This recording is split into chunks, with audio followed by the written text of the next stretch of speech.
Isn't it so crazy that feminism does the exact opposite of empowering women? It is not giving you freedom, it is actually silencing you. It has convinced women that sexualization is freedom, that selling their bodies online is freedom, that having multiple partners is freedom. But what this actually does is exploit you and enslave you. It's funny how feminism actually just gave the worst type of men exactly what they wanted. I mean, having as much emotionless sex as possible, OnlyFans, running around half naked, killing their babies, men and women's sports.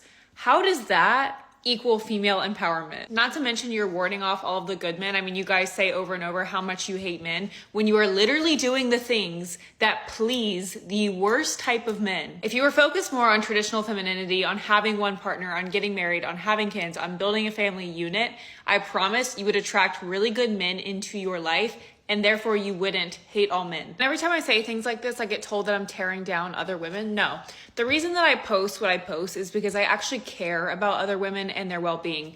You can take it or leave it. But if I were to just let you exploit yourself and enslave yourself to what I would consider a cult, I mean, take Bonnie Blue, for example, that would be me not caring about you.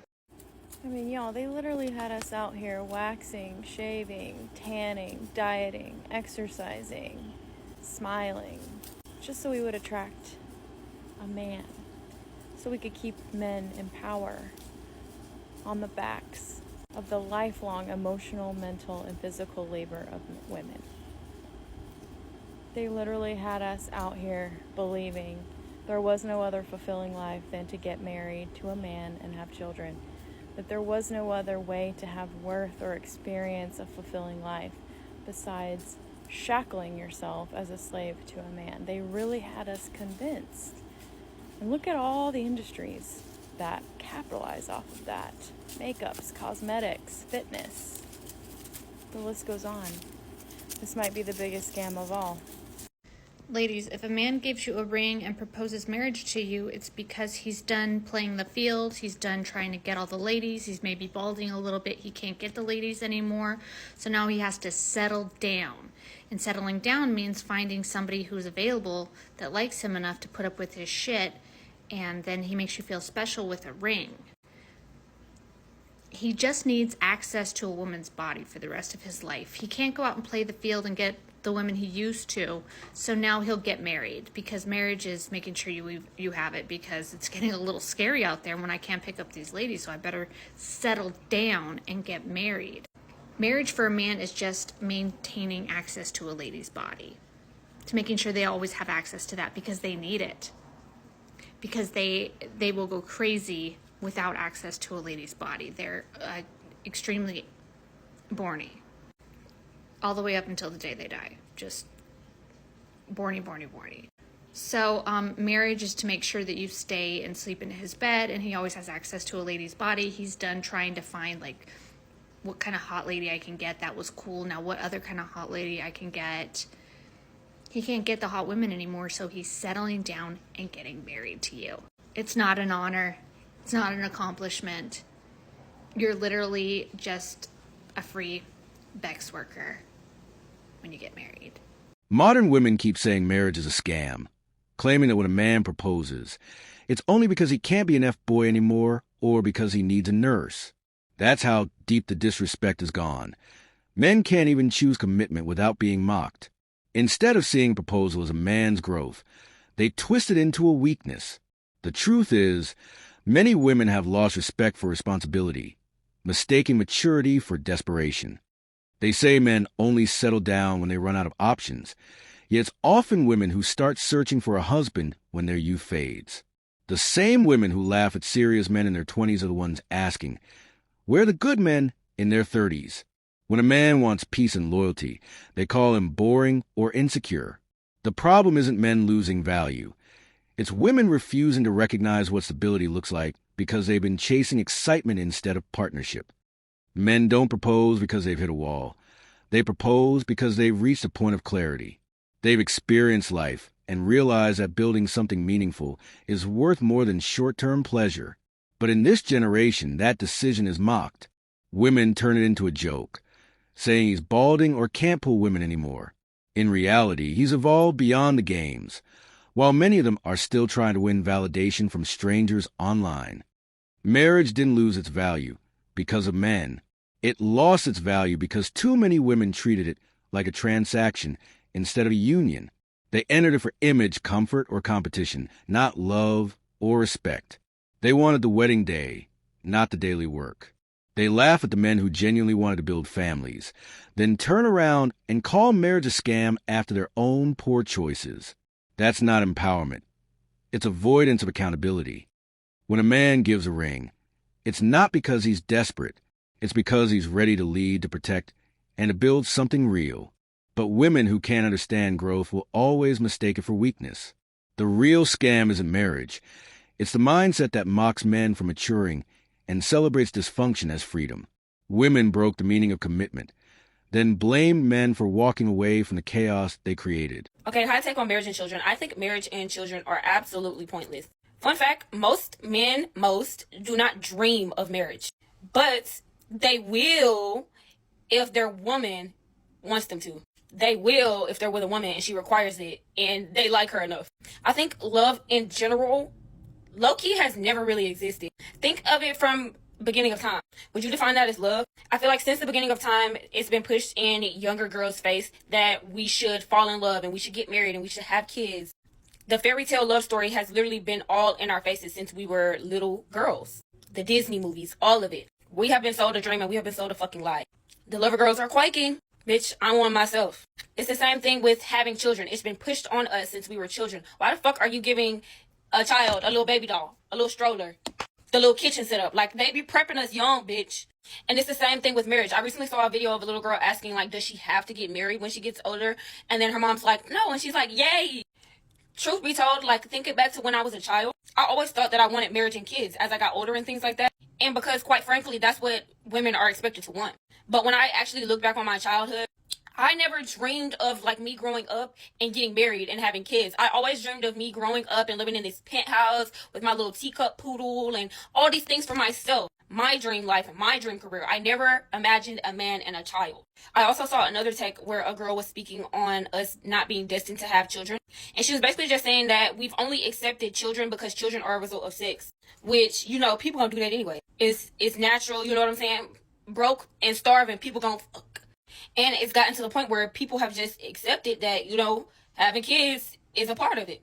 But it's like when you look into marriages and all the shit that these women go through, what is in it for a woman? What will you gain as a woman by getting married and having children? Because from what I'm seeing and based off the statistic, it's giving these niggas ain't shit, regardless. And to the wife that thinks her nigga is shit, he's actually not shit. She just don't know. Or she do know, and she's pretending not to know because she too deep in. Let's discuss it. Tis lady recently said marriage and children are nothing but a government set up to keep the population growing. She called marriage a scam and said it's pointless. That's the mindset now, turning something sacred into something political. Instead of seeing marriage as partnership, she reduces it to a system of control. It's ironic, because the same women calling marriage a scam still crave love, protection, and stability from the very men they criticize. That contradiction shows where the real problem lies.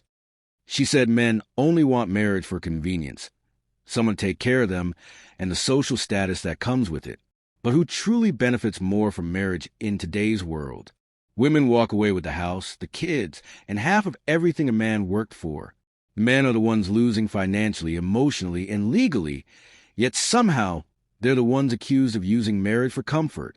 The truth is, women built this mindset to excuse their own disinterest in commitment. They want the benefits of family without the responsibility that comes with it. She blamed religion for conditioning people to marry, but it's not religion that's the issue. It's rebellion against structure. Women today want freedom without accountability. They say they're rejecting control, but what they're really rejecting is discipline and loyalty. Religion simply taught values: love, patience, faith, unity. It's women's ego and pride that turned those teachings into something oppressive. Now, anything that requires selflessness is labeled as manipulation or control, and that's why genuine relationships are collapsing. She also said the idea of fairy tale love was pushed on women through media and society. But the truth is, women chose to believe in fantasy rather than reality. They wanted the prince, the luxury, the attention, not the real effort that love demands.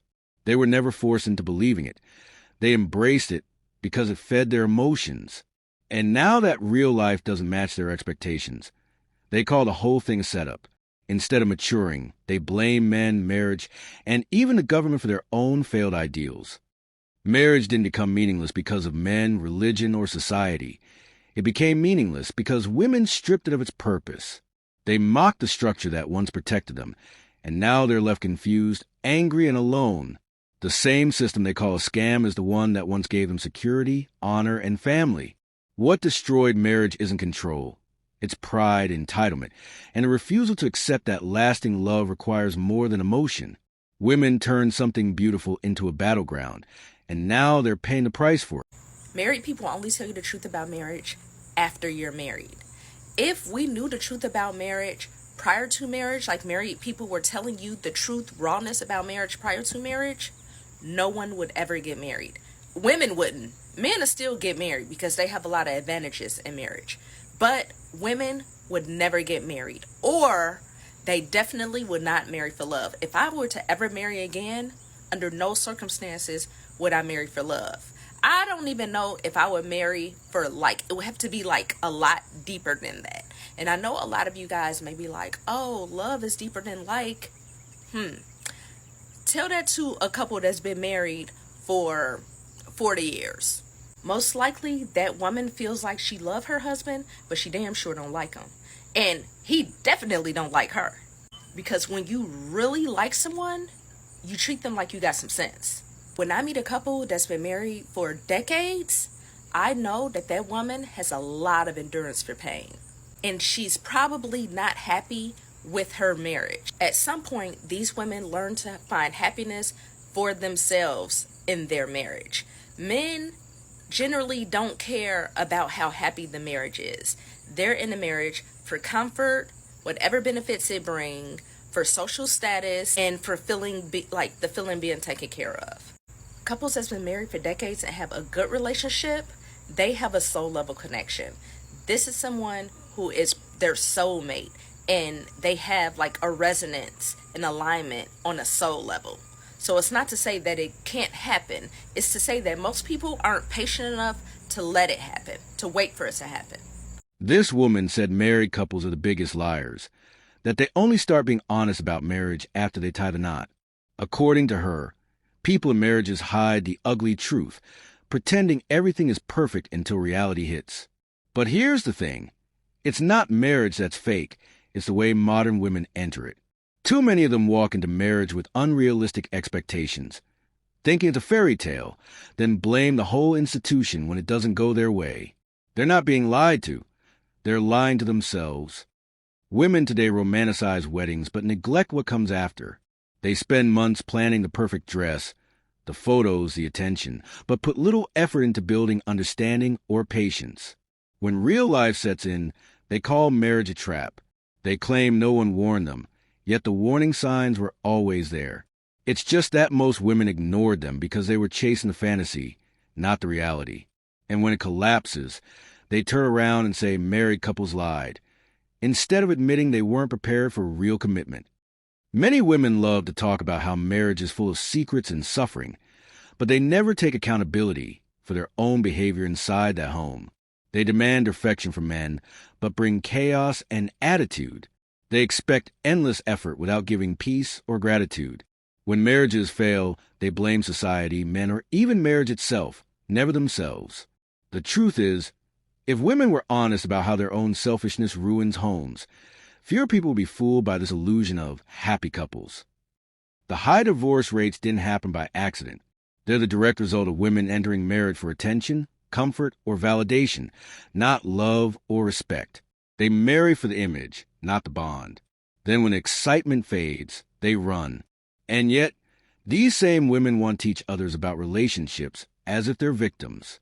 If they were truthful about how their attitudes and expectations destroy stability, maybe fewer people would rush into something they're not ready for.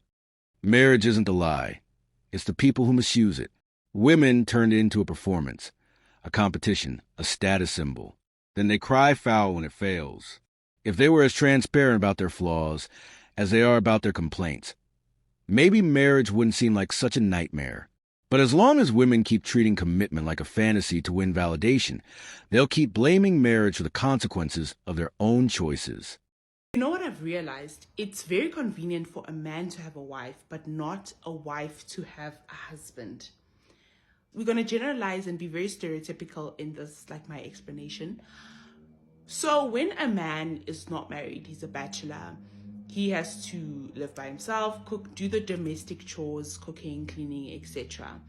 And let's be honest, growing up, especially in an African home, men were not taught those things and they don't know how to do it correctly.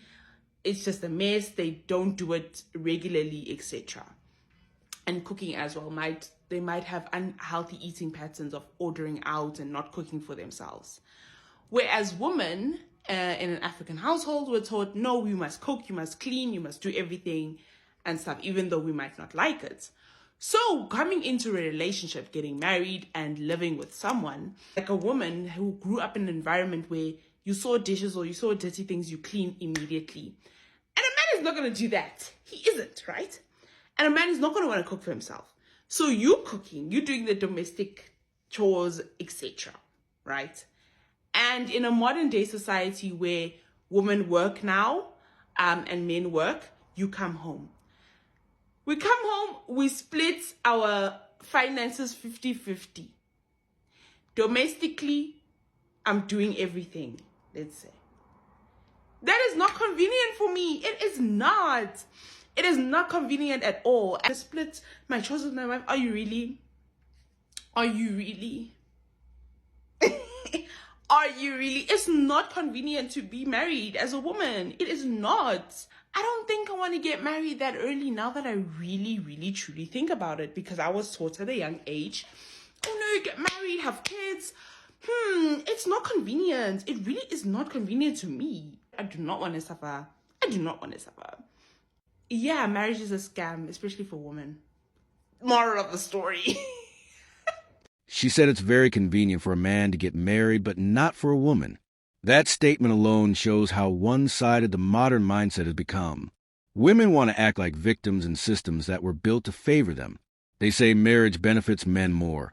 But when things fall apart, who walks away with custody, financial support, and sympathy? It's not the man. Marriage has become convenient for women. They gain security, protection, and resources while still playing the role of the oppressed. She says marriage isn't a scam, but the choice of partner is. Yet, who chooses most of the time? Women do. They decide who they date, who they marry, and who they reject. They control the entire selection process. But when their own choices backfire, they blame men. It's never about accountability. It's always about deflecting responsibility. The problem isn't that marriage is unfair to women. The problem is that too many women pick based on emotion, status, and looks instead of character, and when it fails, they label men as the problem. If marriage is so convenient for men, why are most men avoiding it today? Why are men walking away from relationships that only benefit one side? Because they've seen what happens when things go wrong. The same women who call marriage a burden are the ones who use divorce as an escape plan. They know the system is designed to protect them financially and socially. So when they say it's not convenient for women, what they really mean is, it's not convenient when I can't control the outcome. Marriage is no longer about partnership for many women. It's about leverage. They enter it when it benefits them and leave it when it doesn't. They demand equality but still expect traditional treatment. They want the man to pay the bills, protect, provide, and lead, yet they refuse submission, respect, or consistency. Then they have the nerve to claim that marriage is harder for women? No, it's harder for men because they're the ones constantly giving while getting blamed no matter what happens. Marriage isn't the problem. Women's unrealistic expectations and lack of accountability are. It's not men making marriage convenient. It's women using it for comfort, attention, and escape when things don't go their way. The same ones shouting that marriage favors men are the first to file for divorce when it no longer served them. The truth is simple. Marriage was never a scam. Women's choices and entitlement turned it into one. Marriage is one of the greatest scams placed on women. They really got into our heads. manipulated and brainwashed us to think that this is what we love, this was going to be good for us, we were going to be happy doing this. Having a man in our bed, constantly having access to our body so that he could use for his selfish reasons. He goes to work, builds his career while I stay home, do slave labor. That isn't giving me any kind of investment in myself. But I'm supposed to be happy. They're constantly thinking what they can get out of the world, from their business, from their job, from you. But the moment we speak up and say, hey, Mr. Man, what are you going to give to me? What's in it for me? We're selfish. We're not feminine. We're not nurturing. We're not loving. That's called guilt tripping. Any form of guilt tripping, be wary of that person. They're trying to get something from you that isn't theirs to take. We're done with guilt tripping, manipulation, lies. At the end of the day, we are trying to survive, and sometimes it is beneficial to live with somebody. But we're not bitches because we ask, what's in it for me? Because if there isn't anything in it for me, we should be able to say no. Super excited for the world that's coming, where we have robots to watch over us. We won't need men in our house. We'll have everything at our fingertips, ladies. Men can be something that is for enjoyment, if we actually enjoy you. She said the greatest scam against women is men smiling in their faces, calling them sweet while manipulating them. She claimed men use silent treatment and emotional tactics to take advantage of women, but that's not the full truth. The real problem is that women keep falling for the same kind of men. They choose themselves. They ignore good men, chase excitement, and then cry manipulation when it backfires. It's not that men are scamming them. It's that women keep mistaking lust for love and attention for affection. Women love to say they've been used, but rarely talk about how they keep allowing it.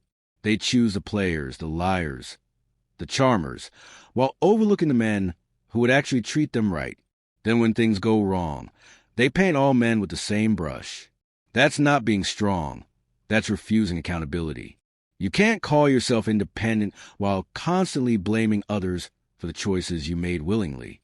Now they're saying they're done being used, and they're ready to be in charge and independent. But if that independence was real, it wouldn't need to be announced every time. Real independence isn't loud. It's disciplined, it's calm, it's built on responsibility. What most women today call independence is actually rebellion against structure. They don't want equality. They want control. They want to lead but still expect men to provide, protect, and sacrifice. That's not empowerment. That's confusion. Women talk about men's manipulation, but let's talk about there's emotional guilt, silent treatment, double standards, and using affection as a weapon. They call men toxic for walking away, but stay silent when women use their emotions to control outcomes. They want men to express vulnerability, but mock them when they do. They can't handle accountability, so they disguise their own manipulation as self-defense.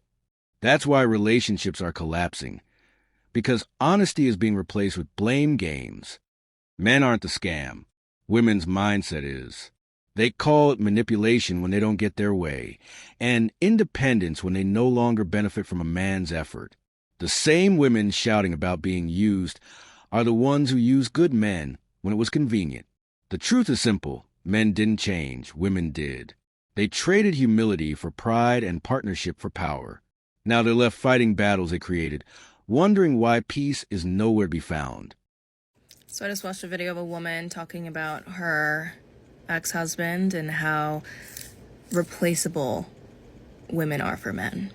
And I can attest to this. It's crazy. So in my youth, I was raised by the patriarchy, as most of us women are. It wasn't until much later that I understood my worth, but we'll get to that later. So being married, I did everything. I cooked, I cleaned, I set up events, I had the friends, I made the dates. I did everything for this man. Everything. And anytime I asked for help, there was always backlash and an argument. It was a manipulative tactic, and eventually it got into fear tactics, if you know what I'm saying. There was a time where I had this really great job, and then he convinced me to quit it, and then got mad when I was not bringing any money when he asked me to quit my job. There was a point where our money was combined, but we would get allowances every month or week so that I could spend my own money. It was so nuts. Meanwhile, this man's setting up his studio in our house, like spending money galore. Our expenses are crazy. Crazy, and that's not for me, because I have anxiety now about spending money because of his manipulative tactic. So to say that the man benefits more than the woman, 100%. I was losing my hair out of anxiety. I was walking on eggshells around this man. When I finally decided to end the marriage, and this is after like months of fighting through therapy, like we really tried. He grew up in a religious household, so divorce was not really in the picture, but it was in the picture for us. So I finally am like, all right, I'm done with this. This is so toxic. I cannot do this mentally. I'm very ill. Finally, I put myself into therapy because I felt like I was a crazy person, but it was really like a narcissist manipulation tactic, right? So get out of the marriage. A month out of that, he already has a new girlfriend. Trades in one for the other, right? This person has a rough background, so she's can put up with his BS. I'm learning my own worth at this point, and which is why I'm finally like, I'm done. I can't be in this. I cannot be in this for years and years and years with a person who doesn't even value me as a person.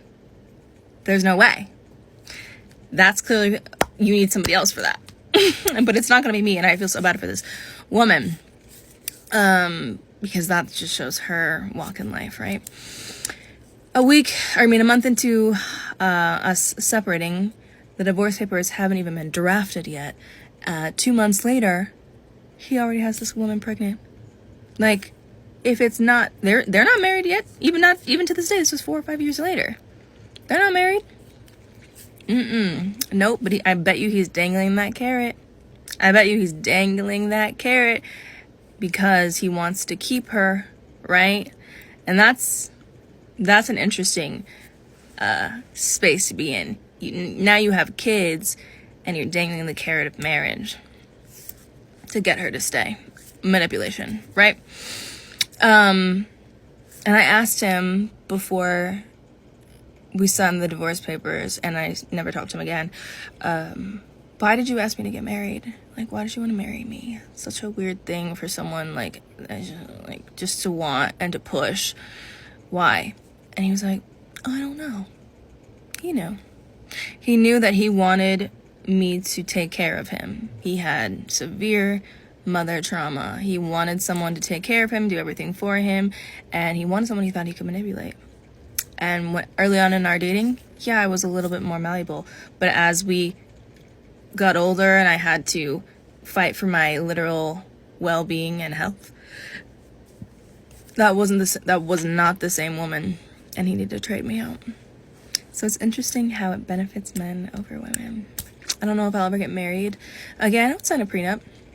I would do a prenuptial agreement with my long-term partner. But I don't know if I would ever get legally married, because there's just something that switches in the male brain afterwards where they just feel very entitled to that person, when they already feel territorial when you're dating them. So then having that legal document, like, oh, because literally in the subconscious of every male, back in the day before women had rights, a marriage document was that you were their property. It literally was. So I'm good on that. I am a feminine woman ready for my masculine man, but I do not need to have a marriage document in order to prove that. So there's that. And I just am so grateful that more women are becoming aware of their worth and their power, because hopefully that will help fight the patriarchal indoctrination of how men treat women. That's my TED Talk. She claimed men gain more from marriage than women ever do. That statement alone shows how distorted modern thinking has become. In reality, marriage today costs men far more than it rewards them. Men give their time, effort, and resources, yet walk away with nothing if things fall apart. The laws, the courts, even public opinion, all lean in women's favor. Still, they shout that men benefit more, when the truth is, men are the ones risking everything while women keep all the safety nets. When women insist they get the short end of the stick, what they're really saying is they're unhappy even when they have it easy. They expect constant validation, emotional care, and financial comfort, yet contribute the bare minimum beyond demands and expectations. Men work, protect, lead, and provide, while women turn marriage into a stage for endless complaints. If anyone benefits, it's women, because when the vows break, society still paints them as the victims while men get judged and drained. She also said that once a woman starts recognizing her value, men replace her with someone younger or less experienced. That's not cruelty, that's reaction. When a woman's self-worth turns into pride, arrogance, and disrespect, a man chooses peace instead of conflict. Maturity teaches men that peace is priceless. Younger women often bring calmness, appreciation, and cooperation, qualities older women abandon in the name of empowerment. Men don't replace. They respond to the lack of femininity that modern women keep rejecting. Then comes the excuse, older men date younger women because they want control. That's false. They do it because younger women still understand softness, loyalty, and gratitude, things modern women have turned into insults. The older generation spent years competing with men instead of complimenting them. They treated relationships like battles, not bonds. Now, they're bitter seeing men build peace elsewhere. It's not control men want. It's balance, something they no longer find in women who become consumed by ego and blame. Men don't profit from marriage. They endure it. The system favors women at every turn, yet they still scream oppression. They forget that the moment things go wrong, it's the man who loses his home, his family, and his stability. Marriage isn't a scam. Women's manipulation of it is. They created chaos, then labeled men the villains. The truth is clear. Men have stopped losing sleep trying to fix what women keep destroying with pride, selfishness, and denial. To everyone watching, thank you for your constant support, your time, and your voice. Every comment, every share, every like keeps this message alive. We're standing for truth, logic, and fairness, not bitterness. Stay grounded, stay focused, and keep thinking for yourself. Until next time, brothers and real supporters, much respect.